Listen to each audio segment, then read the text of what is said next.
You're a teacher. Yeah. Well, now I'm a restorative justice coordinator. I love that. See, talk about that, please. Being in education. Hi, my name is Emily Grijalva, and I'm the restorative justice coordinator at Mendes High School in Boyle Heights. The strike was an extremely powerful experience. Till this day, I still get chills just having gone through the strike. Just the narrative that is often said about teachers is really negative. Our union just kind of took a major shift a few years back in leadership. The union organizers are amazing, and they really try to shift the narrative and, bring exposure to some of the issues that impact us. So not having a full-time nurse, not having enough counselors, teachers being underpaid, overworked, and then also wanting to bring in more just resources in general to our schools. After that, work hasn't been the same because we're so much closer. We were just paying attention more to just the way that politics affect education. Changes that you all wanted to have, do you see them coming into play now? And I know it's going to be challenging, of course. Everything is challenging, but do you feel like you guys are going in the right direction at this time? Definitely. So at least for my school specifically, we were really active in stopping random searches, and then our school strives to be a community school. So just being a community hub filled with community partnerships and resources for our students. And those were actually two demands that were met through the strike.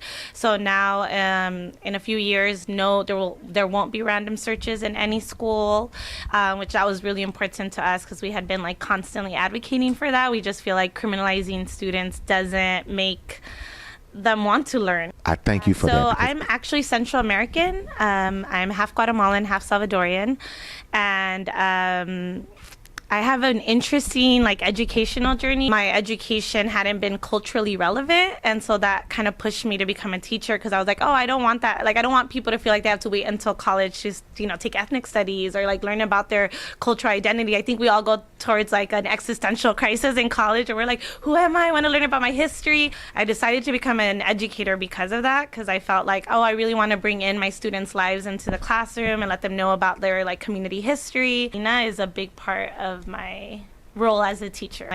I'm gonna live wherever I teach, and I did, and I've been living in Boyle Heights since most of my educational career. That is so I'm sorry. This is wonderful. Keep going. This is so wonderful. Let me tell this is gonna be so great. I'm really this is great. A message that you would give to someone who would want to be an educator, what would that be? Do it, because we need it.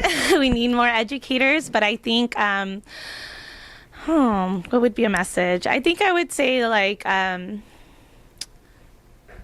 really take the time to think about what our students are going through. Just I think a lot of times in education, we're taught to, or at least the teacher education programs, about our content, how to do instruction.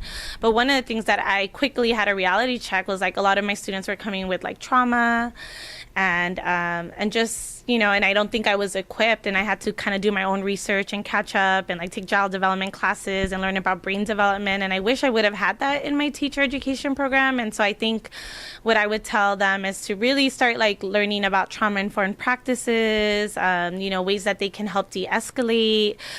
Because when I started teaching, the advice I would give is don't smile at students. Have strict rules. They're going to walk all over you. The idea that students are manipulative and just monsters. And I hated that because they're not. They're amazing people that just haven't had the chance to maybe learn coping mechanisms and things like that. And so even though we might say, well, that's not my subject, I'm not a counselor, I'm not a therapist, I'm just here to teach my content.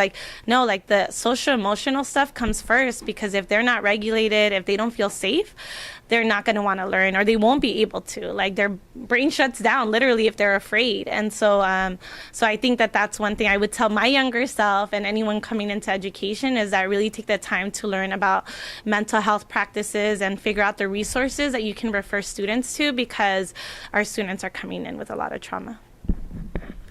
This has been a great conversation. I'm serious. Like I said, I could talk to you all day. So thank you very much for talking with me. And visiting Mendes High School. We appreciate it. Thank you very much.